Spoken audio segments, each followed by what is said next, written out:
Hello and welcome to maths for me. आज हम लोग parallel lines chapter number 10 class 8 का वर्कशीट नंबर 1 का पार्ट नंबर 2 करेंगे। पार्ट नंबर 2 क्वेश्चन नंबर 6 से स्टार्ट होगा। इससे पहले के वीडियो डिस्क्रिप्शन के मैं वीडियो का लिंक दिया हुआ, वहां जाके देख सकते हैं। आइए देखते हैं हम लोग क्वेश्चन को। क्वेश्चन क्या है? In the figure if angle BAO is equal to angle DCO and OC is equal to OD so that AB parallel to CD। कौन किसके इक्वल दिया हुआ है? This angle BAO is equal to angle DCO। और क्या दिया हुआ है? ये दोनों साइड्स इक्वल दिए हुए हैं। OC is equal to OD। हम लोगों को शो करना है AB पैरेलल है CD के। तो गिवन पार्ट क्या हो गया हम लोगों का? दो चीज गिवन है। क्या क्या? Angle BAO is equal to angle DCO, ये फर्स्ट पार्ट हो गया। दूसरा OC is equal to OD। हम लोगों को प्रूव क्या करना है? We have to prove AB parallel to CD। तो प्रूफ देखते हैं। आइए, सबसे पहले ये दोनों एंगल्स इक्वल होंगे। क्यों इक्वल होंगे? एंगल इसका नाम क्या है? DCO is equal to angle CDO क्यों इक्वल होंगे? By property of isosceles triangle ODC एक आइसोसेल्स ट्रायंगल है। ODC आइसोसेल्स ट्रायंगल क्यों है? क्योंकि टू साइड्स इक्वल है। और आइसोसेल्स ट्रायंगल का प्रॉपर्टी है कि इक्वल साइड्स के ऑपोजिट एंगल्स जो है वो भी आपस में इक्वल होते हैं। अब इसको इक्वेशन 1 मान लेते हैं। Now angle BAO is equal to angle DCO, ये गिवन है हम लोगों का। इसको इक्वेशन 2 मान लेते हैं। अब इक्वेशन 1 और 2 से, फ्रॉम इक्वेशन 1 एंड 2 क्या आ गया हम लोगों का? ये दोनों एंगल्स आपस में इक्वल हो गए। Angle BAO is equal to angle CDO हो गया इन दोनों इक्वेशन से। चारों ऑल 4 एंगल्स या ऑल 3 एंगल्स आपस में इक्वल हो गए। अब अगर ये एंगल इस एंगल के इक्वल है, since angle this is possible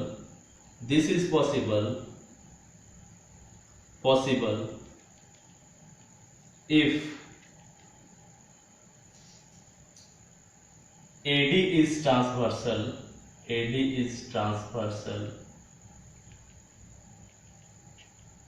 and angle BAO and angle CDO are alternate angles,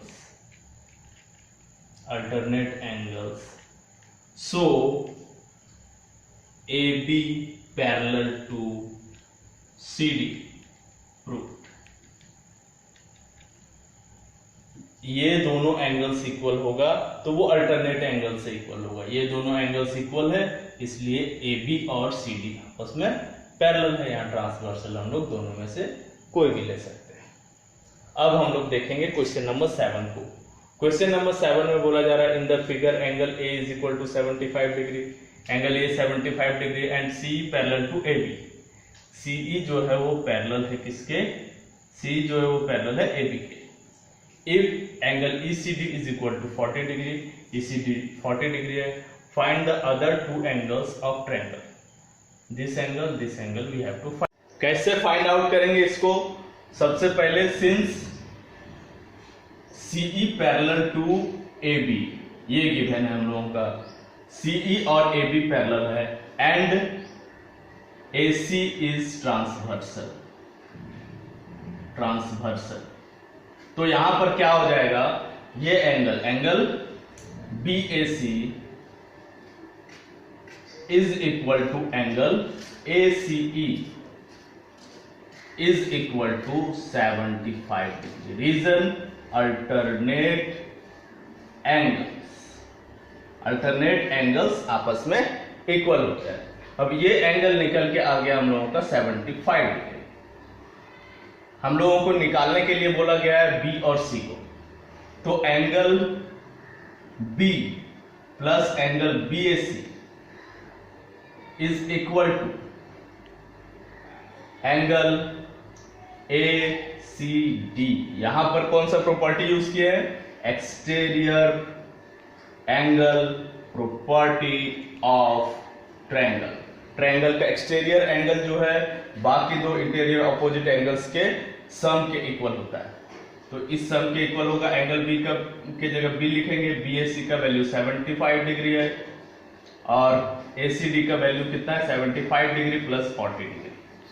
तो एंगल बी का वैल्यू निकल के आ जाएगा 75 डिग्री प्लस 40 डिग्री। ऐड नहीं करते क्योंकि इधर 75 इधर आके -75 हो गया, ये दोनों कैंसिल आउट हो गए, तो कितना बच गया? 40 डिग्री। ये फर्स्ट आंसर हो गया, यानी इस एंगल का वैल्यू 40 डिग्री है। अब ये थर्ड एंगल निकालना है, तो हम लोग यूज कर सकते हैं property angle sum property of triangle. Using angle sum property in triangle A B C, angle A plus angle B plus angle C is equal to 180 degree होता है, जिसमें से हम लोगों को ए और बी पता है। ए कितना है? 75 डिग्री, बी कितना है? 40 डिग्री, तो सी निकल जाएगा हम लोगों का। निकालते कैसे निकलेगा? एंगल सी को इन दोनों को ऐड करते कितना आता है? 100, ये हो जाएगा 115 degree plus angle C is equal to 180 degree. Angle C is equal to 180 degree minus 115 degree. Subtract किए तो कितना हो गया? 10 में से 5 गया, 5 बचा, और यहाँ कितना बच गया? 7, 7 में से 1 गया, 6 बचा, 65 डिग्री। तो दोनों एंगल्स निकल गया, 140 degree and another angle 65 degree. अब क्वेश्चन नंबर 8 देखेंगे। क्वेश्चन नंबर 8 में बोला जा रहा है in the figure L parallel to M find angle X, angle Y and angle Z। Angle X, Y, Z निकालना है इस फिगर में। L जो है वो पैरेलल है M के, तो कैसे निकालेंगे देखते हैं सॉल्यूशन। सबसे पहले हम लोग X का वैल्यू निकालेंगे। मैंने यहाँ पर मार्क कर दिया है जो भी लाइंस यहाँ पर है, 4 लाइंस है। L लाइन के लिए मैंने CD, M के लिए KG, P के लिए AI या AJ जो भी है, और Q के लिए भी उसी तरह मार्क कर लिया पॉइंट्स को। पॉइंट्स मार्क कर लिए जिससे हम लोग का वर्क इजी होगा, एंगल को रिप्रेजेंट करना आसान होगा। आइए देखते हैं कैसे। Angle since L parallel to M and Q is transversal, Q is transversal, इससे क्या हो जाएगा? Q ट्रांसवर्सल है, L M के पैरेलल है, तो क्या हो जाएगा? This angle, angle EDB, angle EDB will be equal to angle DFI, DFI, और DFI क्या है? X है, X, and X is equal to 110 degree. ये एंगल और ये एंगल दोनों आपस में इक्वल होते हैं। रीजन है कॉरेस्पॉन्डिंग एंगल, ये दोनों कॉरेस्पॉन्डिंग एंगल्स हैं। कॉरेस्पॉन्डिंग एंगल्स आपस में इक्वल मेजरमेंट के होते हैं। X का वैल्यू निकल गया। अब हम लोग Z का मेजरमेंट निकाल सकते हैं। X plus Z is equal to 180 degree होगा। कैसे होगा? लीनियर पेयर से। लीनियर पेयर क्या होता है? एक स्ट्रेट लाइन में जब दो एंगल होते हैं तो उनका सम 180 होता है। इसमें से X हम लोग निकाल चुके हैं 110 degree, plus Z is equal to 180 degree हो जाएगा। तो Z का वैल्यू क्या निकल के आ गया? 180 degree minus 110 degree, that is 70 degree. This is second answer, this is first answer. X और Z का वैल्यू निकल चुका है। अब हम लोग बात करेंगे Y का। तो Y एंगल निकालने के लिए हम ये एंगल निकाल लेते हैं, ये वाला angle, that is angle DBI। Angle DBI is equal to angle CBA